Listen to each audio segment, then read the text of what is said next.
ਤੁਸੀਂ ਸੁਣ ਰਹੇ ਹੋ ਪੰਜਾਬੀ ਰੇਡੀਓ ਯੂਐਸਏ ਦੇ ਸਿੱਖ ਇਤਿਹਾਸ ਦੇ ਵਿੱਚ ਅੱਜ ਦਾ ਦਿਨ ਅੱਜ 10 ਜੂਨ ਹੈ।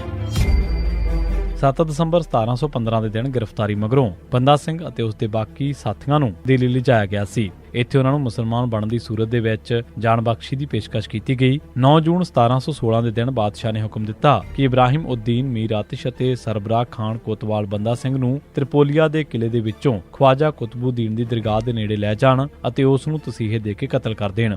ਬੰਦਾ ਸਿੰਘ ਨੂੰ 9 ਜੂਨ ਨੂੰ ਸ਼ਹੀਦ ਕੀਤਾ ਗਿਆ ਅਤੇ ਉਸ ਦੇ ਬਾਕੀ ਸਾਥੀਆਂ ਨੂੰ ਅਗਲੇ ਦਿਨ 10 ਜੂਨ ਨੂੰ ਸ਼ਹੀਦ ਕੀਤਾ ਗਿਆ ਸੀ। ਇਹਨਾਂ ਦੇ ਵਿੱਚ ਬਾਦ ਸਿੰਘ, ਭਗਵੰਤ ਸਿੰਘ, ਕੁਇਰ ਸਿੰਘ, ਸ਼ਾਮ ਸਿੰਘ, ਨਾਰ ਸਿੰਘ, ਸ਼ੇਰ ਸਿੰਘ, ਅਲਬੇਲ ਸਿੰਘ, ਰਾਮ ਸਿੰਘ ਪਰਮਾਰ, ਆਲੀ ਸਿੰਘ, ਮਾਲੀ ਸਿੰਘ, ਗੁਲਾਬ ਸਿੰਘ ਬਖਸ਼ੀ, ਰਾਏ ਸਿੰਘ ਹਜ਼ੂਰੀ ਵੀ ਸ਼ਾਮਲ ਸਨ। ਭਾਈ ਫਤਿਹ ਸਿੰਘ ਪਹਿਲਾਂ ਹੀ ਸ਼ਹੀਦ ਹੋ ਚੁੱਕੇ ਸਨ।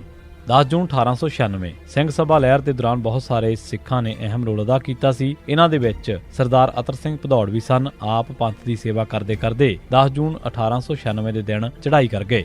10 ਜੂਨ 1917 ਦੇ ਦਿਨ ਗਦਰੀ ਆਗੂ ਜਵੰਤ ਸਿੰਘ ਨੰਗਲ ਕਲਾਂ ਨੂੰ ਲਾਹੌਰ ਜੇਲ੍ਹ ਦੇ ਵਿੱਚ ਫਾਂਸੀ ਦਿੱਤੀ ਗਈ। ਪੰਜਾਬੀ ਕਵੀ ਅਤੇ ਨਾਵਲਿਸਟ ਭਾਈ ਵੀਰ ਸਿੰਘ ਜਨਮ 1872 ਦੀ ਮੌਤ 10 ਜੂਨ 1957 ਦੇ ਦਿਨ ਅੰਮ੍ਰਿਤਸਰ ਦੇ ਵਿੱਚ ਹੋਈ। ਮਸ਼ਹੂਰ ਅਕਾਲੀ ਆਗੂ ਅਤੇ ਸਾਬਕਾ ਵਜ਼ੀਰ ਗਿਆਨੀ ਕਰਤਾਰ ਸਿੰਘ ਜਨਮ 22 ਫਰਵਰੀ 1902 ਦੀ ਮੌਤ 10 ਜੂਨ 1974 ਦੇ ਦਿਨ ਰਜਿੰਦਰਾ ਹਸਪਤਾਲ ਪਟਿਆਲਾ ਦੇ ਵਿੱਚ ਹੋਈ।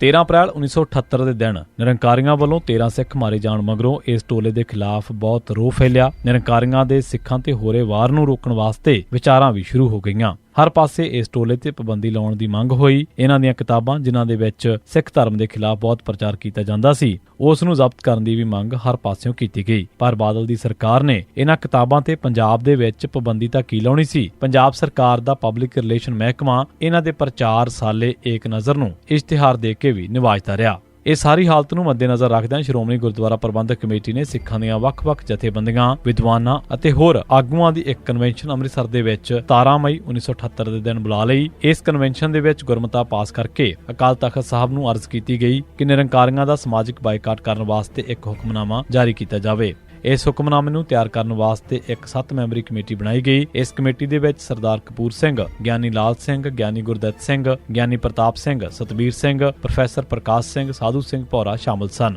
ਇਹ ਹੁਕਮਨਾਮਾ ਸਾਧੂ ਸਿੰਘ ਭੌਰਾ ਮੁੱਖ ਸੇਵਾਦਾਰ ਅਕਾਲ ਤਖ਼ਤ ਸਾਹਿਬ ਨੇ 10 ਜੂਨ 1978 ਦੇ ਦਿਨ ਜਾਰੀ ਕੀਤਾ। ਇਸ ਹੁਕਮਨਾਮੇ ਦੇ ਵਿੱਚ ਸਿੱਖਾਂ ਨੂੰ ਨਿਰੰਕਾਰੀਆਂ ਦੇ ਨਾਲ ਰੋਟੀ ਬੇਟੀ ਦੀ ਸਾਂਝ, ਸਮਾਜਿਕ ਰਿਸ਼ਤਾ ਅਤੇ ਹੋਰ ਸਬੰਧ ਰੱਖਣ ਤੋਂ ਰੋਕ ਦਿੱਤਾ ਗਿਆ। ਦਰਬਾਰ ਸਾਹਿਬ ਤੇ ਹਮਲੇ ਦੇ ਖਿਲਾਫ ਰੋਸ ਵਜੋਂ ਕੈਪਟਨ ਅਮਰਿੰਦਰ ਸਿੰਘ ਅਤੇ ਦਵਿੰਦਰ ਸਿੰਘ ਗਰਚਾ ਨੇ 10 ਜੂਨ 1984 ਦੇ ਦਿਨ ਪਾਰਲੀਮੈਂਟ ਦੀ ਮੈਂਬਰੀ ਅਤੇ ਕਾਂਗਰਸ ਤੋਂ ਅਸਤੀਫਾ ਦੇ ਦਿੱਤਾ। ਇਹਨਾਂ ਦੇ ਨਾਲ ਹੀ ਬੂਟਾ ਸਿੰਘ ਨੇ ਵੀ ਅਸਤੀਫਾ ਦੇਣ ਦੀ ਪਲਾਨ ਬਣਾਈ ਸੀ, ਪਰ ਬਾਅਦ ਦੇ ਵਿੱਚ ਉਸ ਦਾ ਦਿਲ ਬੇਈਮਾਨ ਹੋ ਗਿਆ ਅਤੇ ਉਹ ਮੁੱਕਰ ਗਿਆ ਅਤੇ ਸਿੱਖਾਂ ਤੇ ਜ਼ੁਲਮ ਕਰਨ ਵਾਲਿਆਂ ਦੇ ਵਿੱਚ ਭਾਈਵਾਲ ਬਣ ਗਿਆ। 10 ਜੂਨ 1988 ਦੇ ਦਿਨ ਪੰਜਾਬ ਪੁਲਿਸ ਨੇ ਸਰਵਣ ਸਿੰਘ ਅਤੇ ਪ੍ਰਵਿੰਦਰ ਸਿੰਘ ਉਰਫ ਰਾਮੂ ਵਾਸੀ ਗਹੀਰਾਂ ਨਕੋਦਰ ਨੂੰ ਨਕਲੀ ਮੁਕਾਬਲਿਆਂ ਦੇ ਵਿੱਚ ਸ਼ਹੀਦ ਕਰ ਦਿੱਤਾ। 10 ਜੂਨ 1999 ਦੇ ਦਿਨ ਪੰਜਾਬ ਪੁਲਿਸ ਨੇ ਅਜੀਤ ਸਿੰਘ ਬਾਹੂ ਵਾਸੀ ਤਪਰਾਲਾ ਗੁਰਦਾਸਪੁਰ ਨੂੰ ਇੱਕ ਨਕਲੀ ਮੁਕਾਬਲੇ ਦੇ ਵਿੱਚ ਸ਼ਹੀਦ ਕਰ ਦਿੱਤਾ। 10 ਜੂਨ 1990 ਦੇ ਦਿਨ ਪੰਜਾਬ ਪੁਲਿਸ ਨੇ ਸਲਵਿੰਦਰ ਸਿੰਘ ਬਾਠ ਨੂੰ ਇੱਕ ਨਕਲੀ ਮੁਕਾਬਲੇ ਦੇ ਵਿੱਚ ਸ਼ਹੀਦ ਕਰ ਦਿੱਤਾ।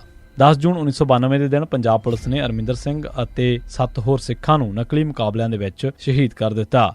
10 ਜੂਨ 1992 ਦੇ ਦਿਨ ਪੰਜਾਬ ਪੁਲਿਸ ਨੇ ਅਰਵਿੰਦਰ ਸਿੰਘ ਗੋਲਡੀ, ਪੁੱਤਰ ਮਹਿੰਦਰ ਸਿੰਘ ਪੱਤਰਕਾਰ, ਅਕਾਲੀ ਪੱਤਰਕਾਰ ਅਤੇ ਰੋਜ਼ਾਨਾ ਸਪੋਕਸਮੈਨ ਨੂੰ ਇੱਕ ਨਕਲੀ ਮੁਕਾਬਲੇ ਦੇ ਵਿੱਚ ਸ਼ਹੀਦ ਕਰ ਦਿੱਤਾ। ਮਗਰੋਂ 2012-13 ਦੇ ਵਿੱਚ ਉਸ ਦੇ ਭਰਾ ਕੁਲਜਿੰਦਰ ਸਿੰਘ ਨੇ ਸਾਡਾ ਹੱਕ ਫਿਲਮ ਬਣਾਈ ਸੀ, ਜਿਸ ਦੇ ਵਿੱਚ ਉਸ ਨੇ ਇਸ ਕਹਾਣੀ ਦਾ ਇੱਕ ਹਿੱਸਾ ਪੇਸ਼ ਕੀਤਾ। ਇਸੇ ਸਿੱਖ ਇਤਿਹਾਸ ਦੇ ਵਿੱਚ 10 ਜੂਨ ਦਾ ਦਿਨ। ਤੁਸੀਂ ਸੁਣਦੇ ਰਹੋ ਪੰਜਾਬੀ ਰੇਡੀਓ USA।